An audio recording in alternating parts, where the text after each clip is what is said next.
CM Arvind Kejriwal क्या कुछ कह रहे हैं, चलिए आपको सीधा वहीं लिए चलते हैं।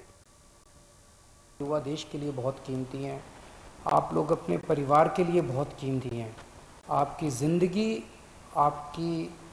आपका स्वास्थ्य, आपकी हेल्थ, आपकी सुरक्षा हम सब लोगों के लिए बेहद ज़रूरी है। इसीलिए मेरी आप सबसे अपील है, मैं समझ सकता हूँ कि आपके ऊपर अपने माँ बाप की जिम्मेदारी है, आपके ऊपर अपने पत्नी की जिम्मेदारी है, आपके ऊपर बच्चों की जिम्मेदारी है। आपको घर से निकलना पड़ता है उन जिम्मेदारियों को पूरा करने के लिए। आपको घर से निकलना पड़ता है अपने 2 जून की रोटी कमाने के लिए, अपनी ज़िंदगी चलाने के लिए। लेकिन जब घर से निकलें, एक तो तभी निकलें जब ज़रूरी हो, और दूसरा घर से जब निकलें तो सारे कोविड प्रोटोकॉल्स को फॉलो करें।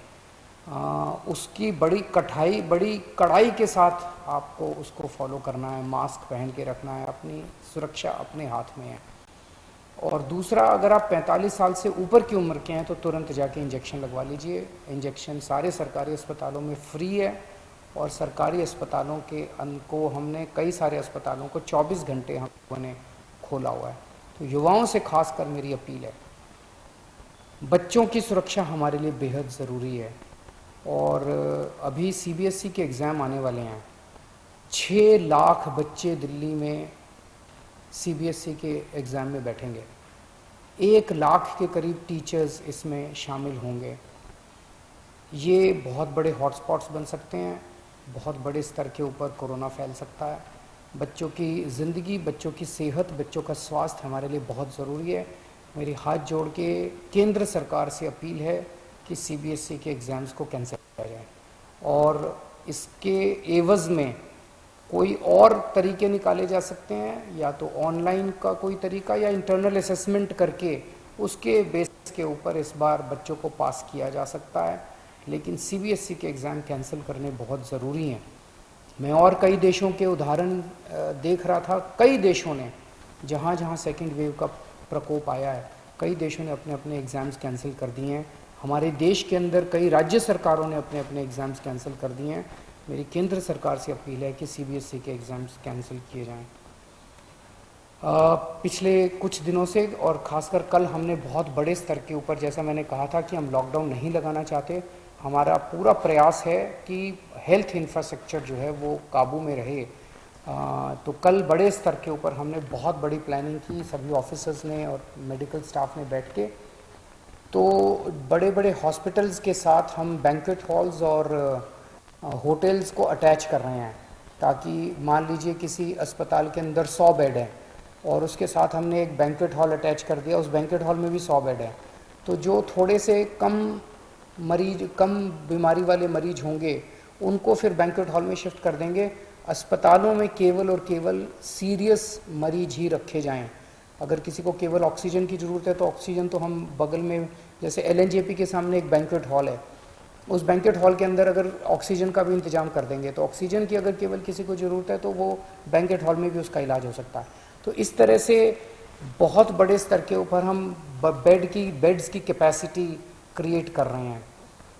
कुछ हॉस्पिटल्स को, सरकारी भी और प्राइवेट भी, कुछ हॉस्पिटल्स को हम लोगों ने 100% कोविड डिक्लेयर किया है। मैं इस बारे में मैं सबकी सहयोग की अपेक्षा करता हूँ, सबसे सहयोग की अपील करता हूँ। मैं उम्मीद करता हूँ कि सभी हॉस्पिटल वाले, सभी के मैनेजमेंट और सभी लोग इसमें हमारी मदद करेंगे। मैं समझ सकता हूँ कि जो दूसरी नॉन कोविड बीमारियाँ हैं, अभी भी दिल्ली में केवल ये 14 नहीं है, बहुत सारे हॉस्पिटल्स हैं, लेकिन दिल्ली में अगर किसी जो प्लान्ड सर्जरीज़ हैं अपनी, जैसे मान लीजिए किसी को नी रिप्लेसमेंट कराना है, किसी को, ये महीना, 2 महीना, 3 महीना डिले हो सकते हैं। जो इमरजेंसीज़ होंगी दिल्ली में, उसके लिए अभी भी सफिशेंट कैपेसिटी है अपने पास कोविड बीमारियों के लिए। कई सारे अस्पताल अभी भी हैं, लेकिन जो प्लान्ड सर्जरीज़ हैं वो ज़्यादा होती हैं, इमरजेंसीज़ कम होती हैं, वो अब हम थोड़ा सा डिले कर लें। दूसरी चीज़, इस टाइम जैसा मैंने कहा कि सबसे इम्पॉर्टेंट हमारे लिए होगा कि हम अपनी अस्पताल की मैनेजमेंट को कितना कड़ाई के साथ हम इसको ठीक कर रख पाते हैं। अगर हमने हॉस्पिटल्स की और हेल्थ इंफ्रास्ट्रक्चर के मैनेजमेंट को ठीक कर लिया तो हम इस वेव को बहुत आसानी के, बहुत अच्छे से हम इसको पार पा पाएंगे। तो हमने एक और एक्सरसाइज कल से शुरू की है कि एक एक पेशेंट जो हॉस्पिटल्स के अंदर हैं उनको ये देखा जा रहा है कि अगर ये हॉस्पिटल, डॉक्टर्स चेक कर रहे हैं, सभी डॉक्टर्स चेक कर रहे हैं कि अगर वो पेशेंट घर में ट्रीट हो सकता है तो उस पेशेंट से रिक्वेस्ट की जा रही है कि आप अस्पताल का बेड खाली कर दीजिए, आपका घर चले जाइए। घर पे हम घर पे जब आपको भेज रहे हैं तो अपना पल्ला नहीं झाड़ रहे, हाथ नहीं झाड़ रहे, हम घर के ऊपर अंदर, आप जब घर जाएंगे आपकी हम कांस्टेंट मॉनिटरिंग करेंगे, हमारे डॉक्टर्स आपको लगातार फ़ोन करते रहेंगे। आप जब घर जाएंगे आपको ऑक्सीमीटर दे के भेजेंगे, अगर आपकी घर में बीमारी जरा सी भी गड़बड़ हो गई तो वापस आपको हॉस्पिटल ले आएंगे। तो हॉस्पिटल में, प्राइवेट में भी और सरकारी में भी हम डॉक्टर्स की टीम्स, वहीं लोकल डॉक्टर्स की टीम्स एनालाइज कर रही हैं हर हॉस्पिटल की कि अगर आपको बेड की ज़रूरत नहीं है तो आपसे रिक्वेस्ट किया जाएगा कि आप घर जाके अपना इलाज करा लीजिए या बगल के बैंक्वेट हॉल में या वो दूसरे होटल में शिफ्ट हो जाइए। इसमें मेरी सबसे रिक्वेस्ट है कि आप डॉक्टर्स की सलाह के मुताबिक उनके साथ कोऑपरेट करें, उसमें ज़िद ना करें, बिकॉज़ हमें पूरी दिल्ली को संभालना है। हमारे लिए हर जान कीमती है, आपकी जान भी कीमती है, इनकी जान भी कीमती है, इनकी जान भी कीमती है, सबकी जान अपने को इस टाइम बचानी है, सबकी स्वास्थ्य की चिंता करनी है। एक दिल्ली के सभी लोगों से मेरी अपील है, पिछली बार जब कोरोना हुआ था आप सब लोगों ने बढ़ चढ़ के प्लाज्मा डोनेट किया था। पिछले 3-4 महीने कोरोना का प्रकोप कम हो गया था, लोगों ने प्लाज्मा डोनेट करना बंद कर दिया, प्लाज्मा की डिमांड भी बहुत कम हो गई। अभी स्टॉक में प्लाज्मा बहुत कम है और डेली प्लाज्मा की बहुत ज़्यादा डिमांड आ रही है। आप सब लोगों से निवेदन है कि अगर आप पिछले कुछ दिनों में बीमार हुए और ठीक हो गए हैं तो आप प्लीज़ आप LNJP में, राजीव गांधी में और ILBS में जाके आप प्लीज़ प्लाज्मा डोनेट कीजिए ताकि आपके प्लाज्मा से दूसरे लोगों को बचाया जा सके। यही टाइम है जब हमें एक दूसरे की मदद करनी चाहिए।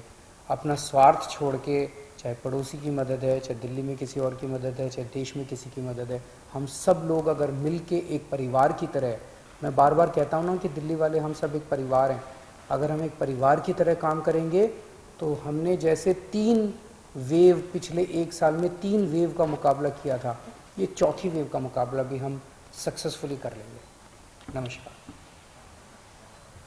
तो दिल्ली के सीएम अरविंद केजरीवाल ने सीबीएसई की परीक्षा रद्द करने की मांग की है। आपको बता दें कि इससे पहले भी कांग्रेस की महासचिव प्रियंका गांधी वाड्रा ने भी सीबीएसई की परीक्षा को स्थगित या फिर जो पोस्टपोन करने की मांग की थी। अब दिल्ली के सीएम अरविंद केजरीवाल ने सीबीएसई की परीक्षा रद्द करने की मांग की है। बच्चों का स्वास्थ्य हमारे लिए बहुत जरूरी है, यह कहना है सीएम अरविंद केजरीवाल का। केंद्र सरकार सीबीएसई की परीक्षा रद्द कर दे, क्योंकि जिस हिसाब से कोरोना के मामले में इजाफा देखने को मिल रहा है, यह अपने आप में एक खतरे की घंटी है।